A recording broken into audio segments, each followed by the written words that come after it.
Halo semua, kembali lagi bersama kita di Podcast Camp. Saya Denis dan rekan saya. Saya Arfa. Nah, hari ini kita mau membahas nih sedikit tentang masalah umum yang terjadi dari mahasiswa-mahasiswa pada umumnya. Masalah ini tuh kecemasan akademik. Ya jujur aku sendiri sih pernah yang alami kecemasan akademik ini karena ya ada beban tugas atau harapan-harapan orang tua, tekanan-tekanan dari dosen. Kalau kamu sendiri Pak, pernah nggak ngalamin? Aku jujur aja pernah.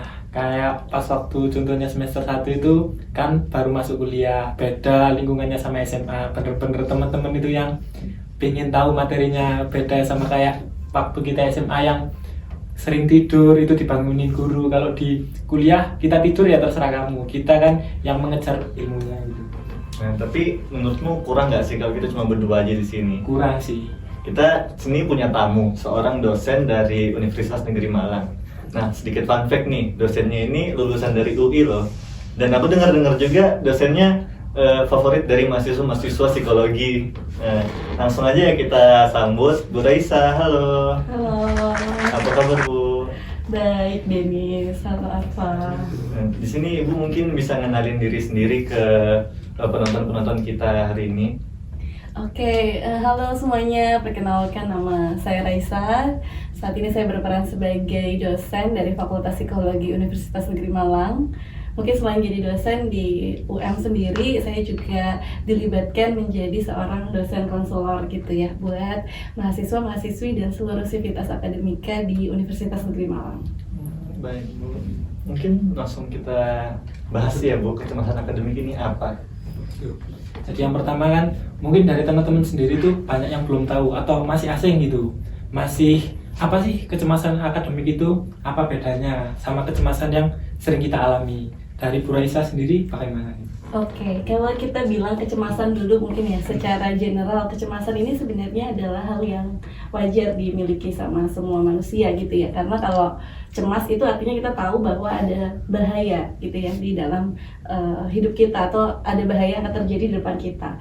Tapi ketika cemas itu dalam keadaan yang wajar ya, itu menjadi hal yang wajar. Tapi ketika itu menjadi berlebih, inilah yang mungkin akhirnya menyebabkan orang itu jadinya mudah cemas, kecemasan, dan mungkin jadinya arahnya ke gangguan gitu ya, gangguan kecemasan. Tapi kalau tadi teman-teman bahas tentang kecemasan akademik gitu ya, seperti yang sudah teman-teman tadi bicarakan, mungkin kalau kecemasan akademik ya segala hal, sesuatu yang kita takutkan, dan itu tentunya berhubungan dengan akademik gitu, dunia akademik. Nah, dunia akademik ini kan luas ya gitu. Nah, ini kan kecemasan tadi bilang Ibu bisa sampai gangguan. Kita nggak mungkin kan bisa diagnosa sendiri. Menurut Ibu gejala-gejala yang buat kita bisa untuk hati-hati, atau kalau kita sudah mengalami gejala ini harus ditindaklanjuti, itu apa aja sih Bu gejala umumnya? Oke, kalau mungkin dalam kecemasan akademik sendiri gitu ya, hal yang secara wajar gitu ya, mungkin terlihat di kasat mata, mungkin teman-teman kita mungkin mengalami mudah panik gitu ya, terus mungkin mengalami keringat berlebih, atau mungkin detak jantung kita sendiri tuh berdetaknya lebih cepat daripada biasanya gitu. Bahkan mungkin ketika dalam perkuliahan mungkin kita juga terkadang jadi susah konsentrasi gitu ya, bahkan tidur juga mungkin jadi terganggu karena kita nggak bisa tidur dengan nyenyak karena ada aja gitu yang dipikirin, ada aja ditakutin gitu. Terus mungkin juga terkait gangguan itu tadi, jadi menghambat juga mungkin pola makan kita, jadinya mungkin itu juga berpengaruh gitu. Jadinya akan banyak banget mungkin yang bisa kita rasakan, dan itu rasanya mungkin gak enak karena kan kecemasan itu sendiri kan sifatnya perasaan gelisah, takut gitu ya, dan itu tuh nggak nyaman pasti. Jadi gejala-gejalanya itu macam-macam ya Bu? Iya, betul. Kalau dari saya sendiri, saya itu mau tanya Bu, kenapa kok kecemasan itu rentan terjadi pada mahasiswa? Kalau kita lihat contohnya berita itu kan kebanyakan yang mengalami kecemasan itu mahasiswa. Kan kita jarang baca kalau ada berita kecemasan akademik terjadi pada anak SMA gitu kan jarang. Kenapa itu Bu, faktor-faktor? Iya, sebenarnya kenapa kalau terjadi pada mahasiswa gitu ya. Jadi kalau kita bahas tahapan perkembangannya nih, kalau mahasiswa ini kan kalian lagi di masa-masa transisi ya. Mungkin tadi Arfa jelaskan beda banget nih masuk SMA sama masuk kuliah gitu. Pertama-tama masuk kuliah udah banyak mungkin adaptasi yang harus dilakukan. Nah, sama juga dengan kenapa sih kecemasan akademik rentan terjadi sama anak mahasiswa, karena itu tadi mahasiswa itu masa-masa transisi, periode-periode kritis di mana mungkin di situ kita belajar untuk yang namanya masuk ke fase menjadi individu yang dewasa. Nah, fase menjadi individu dewasa ini kan tuntutannya banyak ya, ekspektasi dari orang tua mungkin buat kita, lalu juga mungkin perubahan sistem akademik yang ternyata beda banget SMA sama SMA, SMP, kuliah itu tuh kan beda gitu. Terus juga mungkin teman-temannya beda. Ada yang kayaknya dia ambis banget gitu ya, terus kok kita masih gini-gini aja. Nah itu juga dialaminya di kuliah gitu ya. Kenapa? Karena ya tadi pola menjadi individu dewasa ini kan kalian punya tracknya sendiri-sendiri ya. Namanya mahasiswa kan tidak diatur sama dosennya gitu ya, harus kalau nggak tidur ya, kalau tidur di kelas ya udah gitu kan. Nah itu gitu, jadi kadang-kadang kenapa itu rentan sama mahasiswa, karena ya ini mahasiswa lagi di periode kritisnya kalian, periode transisi, tantangannya juga banyak, nggak bisa dipungkiri gitu ya, ekspektasi yang tinggi juga dari masyarakat, dari dosen, bahkan dari orang tua juga buat kalian, bahkan mungkin ekspektasi kalian juga yang juga tinggi, jadi itu juga bisa menyebabkan. Belum lagi sekarang ini mungkin teknologi, kita semua terpapar dengan banyaknya informasi gitu ya, itu juga terkadang menjadi salah satu hal yang membuat kita jadi membandingkan diri kita dengan mudah dengan apa yang ada dalam media sosial kita gitu ya. Nah itu trigger juga sih, menjadi satu bentuk kecemasan juga. Kita kan sudah sedikit mengenali nih Bu kecemasan akademik. Mungkin kita sedikit kenalin Ibu juga nih. Kan Ibu pernah jadi mahasiswa nih. Iya pernah dong. Pengalamannya Ibu selama jadi mahasiswa tuh pernah nggak sih mengalami kecemasan akademik, dan Ibu tuh ngatasinnya gimana sih? Oke, jadi kalau cerita dari pengalaman sendiri ya, pernah nggak sih ngalamin kecemasan akademik? Tentu pernah gitu ya. Nggak bisa dipungkiri tuntutan itu pasti akan ada gitu ya, dan kadang-kadang kecemasan akademik itu kalau saya pribadi ya datang itu mungkin dari ekspektasi orang lain tentang diri saya gitu ya. Misalnya nih, kuliah di UI, pasti anaknya gini-gini, padahal kita juga sebenarnya tuh ya berjuang juga gitu loh, maksudnya nggak yang dicetak langsung pintar gitu kan, enggak gitu ya, tapi kita juga harus berproses gitu. Nah itu tuntutan seperti itu tuh kadang-kadang menuntut kayak nilainya tuh harus yang IPK-nya mungkin tuh harus yang di atas 3,5 gitu. Nah itu tuh kadang-kadang juga menjadi salah satu pressure gitu. Terus belum lagi mungkin teman-teman tadi pace belajarnya teman-teman saya itu kan cukup bervariasi ya gitu. Terus saya yang orangnya yang mungkin di zaman-zaman SMA terus kuliah itu tuh masih yang kayak slow living gitu ya, kayak ya let it flow gitu. Tapi kan teman-teman yang lain tuh udah yang kayak penggebu-gebu gitu ya. Nah akhirnya itu juga salah satu jadi kayak nggak pede nih temenan gitu ya, nggak pede temenan, dan akhirnya di kampus juga berusaha untuk yang kayaknya harus benar-benar, kalau teman-teman mungkin belajarnya tuh santai gitu, tapi kalau saya tuh kayak harus benar-benar fokus gitu, harus benar-benar belajar supaya mungkin menurut saya supaya itu bisa ngimbangin pace-nya teman-teman saya gitu.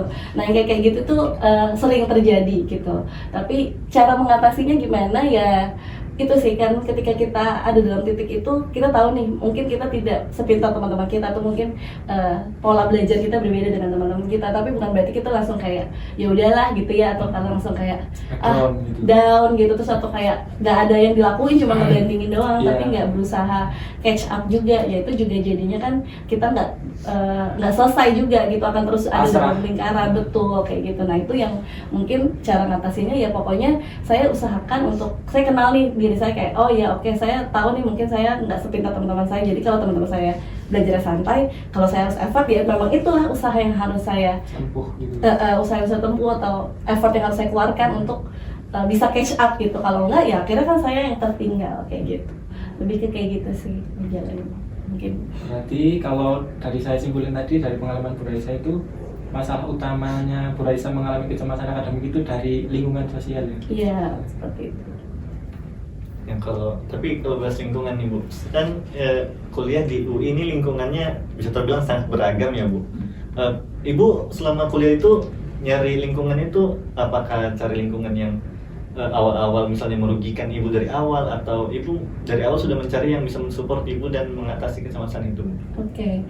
Sebenarnya kalau dibilang lingkungan merugikan sih sebenarnya mungkin semua teman-teman itu tidak ada yang merugikan gitu ya, karena lingkungan itu selalu punya pilihan untuk, maksudnya kita pilih gitu ya, maksudnya lingkungannya seperti apa itu selalu mungkin akan kita hadapi gitu ya. Tapi gimana caranya saya untuk yang memilih, sebenarnya saya nggak memilih, cuman karena mungkin ketika masuk deketnya begitu ya akhirnya itu gitu. Tapi karena itu juga maksudnya ya saya bersyukurnya lingkungan saya suportif gitu ya, maksudnya saya selalu dapat orang-orang yang satu frekuensi, jadi ketika mau maju bareng ya ayo bareng-bareng gitu. Terus bersyukurnya mereka juga nggak ada yang kayak berusaha menjatuhkan atau apapun, tapi saling narik gitu, yang kayak ayo mau lulus nggak, ayo kita lulus bareng gitu, jadi kayak belajar dosen bareng, jadi pace-nya tuh bersyukurnya sih lingkungannya positif, jadi pace-nya sama-sama gitu. Nah sebenarnya gini, kalau kita bilang lingkungan sosial itu mempengaruhi kita, itu benar gitu ya, tapi bukan berarti kita harus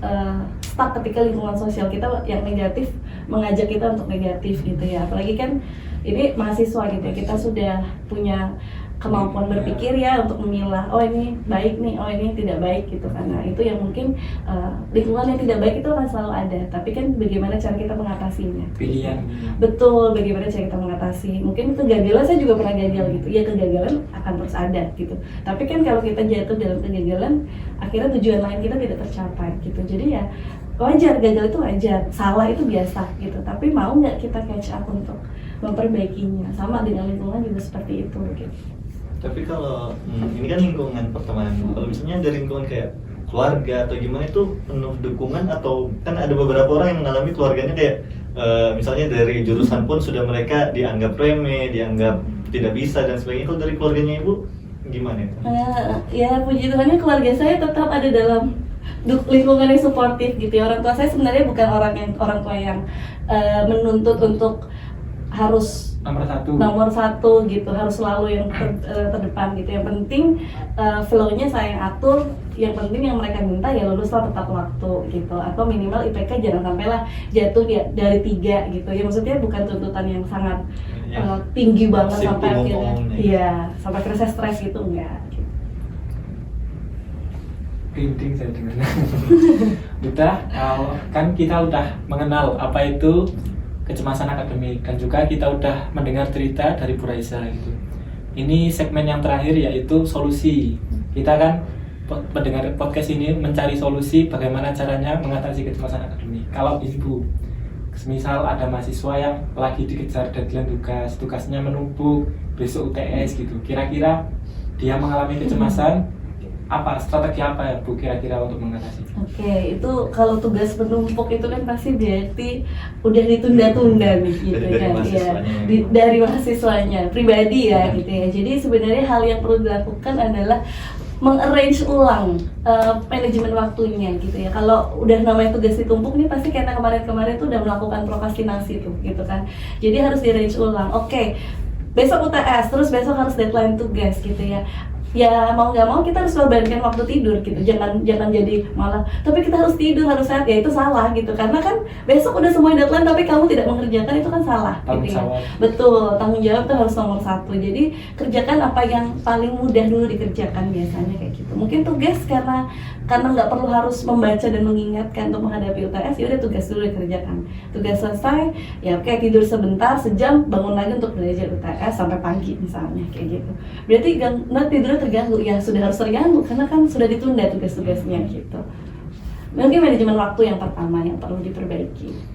Kalau tadi kan kita bahas sedikit gangguan nih Bu, bahkan ada yang parah sampai sesak napas dan sebagainya. Dari Ibu itu ada nggak sih kayak teknik-teknik untuk saat mereka mengalami itu, ada cara nggak buat meredakan setidaknya? Oke, kalau cara meredakan karena mungkin lagi cemas gitu ya, biasanya mungkin yang saya kasih buat konseli saya itu biasanya saya suruh mereka melatih pernapasan gitu ya, atau teknik relaksasi. Nah, relaksasi ini kan macam-macam gitu ya. Kadang-kadang mungkin yang sederhana banget yang bisa kita lakukan mungkin namanya box breathing gitu. Jadi kita bernafas, tarik nafas 4 kali, buang nafas, hitung 4 kali, terus tarik nafas lagi 4 kali, buang nafas lagi 4 kali. Tapi nikmati setiap nafas itu, jadi kayak mindful juga gitu, jangan langsung kayak ya itu kan sama aja ya, jadi kayaknya tetap cemas juga gitu. Tapi benar-benar kayak oke, relax dulu, dibuang dulu semua pemikiran yang mungkin mengganggu gitu ya, fokuskan pada nafas, ya udah tarik 4 kali, buang 4 kali, tarik 4 kali, buang 4 kali gitu, seperti itu. Saya mau nanya Bu, Kan tadi sempat disinggung manajemen waktu. Menurut Bu Raisa sendiri, manajemen waktu yang efektif itu gimana? Kalau tadi itu studi kasusnya ada mahasiswa yang sering menunda tugas. Kalau misal kita sebagai mahasiswa pada umumnya gitu, ada tugas langsung dikerjakan. Kira-kira itu gimana strategi manajemen waktu? Oke, sebenarnya strategi manajemen waktu setiap orang itu saya rasa beda-beda gitu ya. Nggak ada kayak tips sukses untuk manajemen waktu itu enggak gitu ya. Tapi gimana caranya supaya manajemen waktu ini bisa baik gitu ya. Pertama kita perlu punya kedisiplinan gitu ya. Kedisiplinan sama konsistensi gitu. Kenapa? Karena kalau tidak disiplin dan tidak konsisten, mau di manajemen seperti apapun tetap akan loss gitu. Nah, ketika kita sudah punya manajemen waktu dengan baik, dengan disiplin dan konsisten, maka kita mulai membuat rencana harian misalnya. Kayak, oh ya hari ini saya ada mata kuliah ini, ada tugas ini, berarti yang dikerjakan ini dulu, misalnya kayak gitu. Lalu ketika harian sudah naik ke rencana mingguan misalnya, gitu ya. Ketika ke rencana mingguan pindah naik ke rencana bulanan. Sampai akhirnya kita juga punya rencana jangka panjang. Nah tadi mungkin belum saya sebutkan kalau kadang-kadang orang tuh rentan cemas itu karena mungkin dia tidak punya rencana jangka panjang gitu, sehingga ketika gagal di sini sudah langsung menyerah, lupa sama tujuan utamanya apa gitu. Nah makanya dari itu ketika kita punya tujuan jangka panjang ini juga mampu membuat kita terarah gitu kan. Nah sama satu lagi, dulu saya pernah tanya sama salah satu mungkin narasumber juga gitu ya begitu. Gimana sih ya, mahasiswa kan kadang-kadang udah melakukan berusaha nih memanage, terus ternyata kendor, akhirnya mereka nggak mau lakukan lagi karena ternyata tidak tercapai gitu ya. Nah caranya mungkin yang bisa dilakukan itu adalah dengan memberikan perlakuan behavioris buat diri kita sendiri. Jadi misalnya oke, ketika kita tepat waktu, semua to do list yang kita sudah susun terlaksana, kita mulai untuk memberikan mungkin reward buat diri kita. Misalnya self reward. Misalnya dalam 1 minggu, oh aku udah disiplin nih 1 minggu, oke aku kasih self reward buat diriku gitu ya. Terus ketika itu bolong atau itu tidak tercapai, oh kita juga harus bukan memberikan hukuman sih, tapi lebih ke harus memberikan konsekuensi buat diri kita. Gimana nih kalau kita tidak tercapai gitu. Nah misalnya kalau itu waktu itu dijelaskan sama narasumbernya, oh mungkin kayak taruh di situ uang misalnya 10.000 gitu ya. Nah akhirnya nanti berapa lama kita bolong, akhirnya kita punya tabungan tuh. Nanti ketika kita sudah mulai mencapai tujuan jangka panjang kita akan flashback bahwa oh ternyata tabungan saya udah banyak, artinya ternyata selama ini saya kurang disiplin. Akhirnya kita bisa review lagi gitu. Atau ternyata tabungan sedikit, oh berarti saya selama ini sudah mampu memanajemen waktu dengan baik, kayak gitu. Bisa sih coba. Ya kadang-kadang harus behavioris juga gitu kan, jangan humanis terus lah. Nah, tapi Bu, ini kan banyak mahasiswa yang nganggap kecemasan akademik itu cuma ini cuma kecemasan karena tugasku banyak atau apa, bukan masalah yang cuma sepele lah. Tapi ada yang sampai mengalami hal-hal yang fatal ke mereka itu ya, sampai tadi yang tidurnya terganggu dan sebagainya. Gimana sih itu buat ini misalnya dari perspektif teman ya? Gimana cara kita buat ngasih tahu bisa untuk mencari ke profesional begitu? Oke, mungkin kita mungkin bisa tanya dulu ya. Kayaknya kok akhir-akhir ini kita perhatikan kamu kayaknya susah konsentrasi gitu. Memang kamu tuh lagi mikirin apa gitu ya. Terus mungkin dia akan cerita banyak. Nah biasanya kalau anak-anak yang rentan mengalami kecemasan akademik, dia pasti akan bercerita banyak ketakutannya gitu ya. Lebih dari apapun yang mungkin hal-hal yang dia hadapi saat ini tuh dia lebih bercerita tentang hal-hal yang mungkin akan terjadi gitu. Dan terus mungkin kita bisa lihat, oh kayaknya kamu mungkin bisa nih gitu ya, cerita ke aku misalnya buat meredakan sedikit demi sedikit gitu. Tapi kayaknya kalau kamu udah terlalu banyak yang mikirin sampai kamu sendiri aja mungkin susah tidur atau kamu malah kehilangan semangat, better ya itu, maksudnya arahkan untuk gimana kalau kamu menemui profesional gitu. Mungkin kalau di kampus ada konselor kampus gitu, nah bisa. Artinya diarahkan ke sana itu bukan berarti kita sakit gitu kan, tapi karena kayak supaya kamu bisa fokus lagi kuliahnya kayak gitu. Mungkin stigma-stigma seperti itu juga perlu diluruskan kayak gitu. Nah, mungkin kita bahasnya cukup sampai sini aja Bu. Kita udah mengenali apa itu kecemasan, bagaimana solusinya, dan pengalamannya dari Ibu sendiri gimana.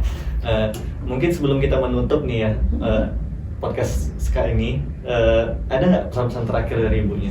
Oke, pesan terakhir ya buat teman-teman dan teman-teman yang menonton gitu ya. Hargailah setiap usaha kecil apapun yang sedang kalian lakukan gitu ya. Jangan selalu menuntut hasil yang selalu sempurna gitu. Kadang kegagalan itu sebenarnya adalah sebuah langkah awal menuju usaha kemajuan buat diri kita gitu. Jadi hargai setiap pencapaian teman-teman semua dan lanjutkan proses untuk menjadi lebih lebih baik itu. Oke, terima kasih Bu. Ya ingat ya teman-teman, hargai prosesnya dan terus maju. Nah, untuk terima kasih untuk Bu Raisa atas waktunya. Sama-sama, terima kasih kasih, Bu. juga. Untuk teman-teman semangat untuk kuliahnya sampai sini, ketemu di lain waktu. Terima kasih.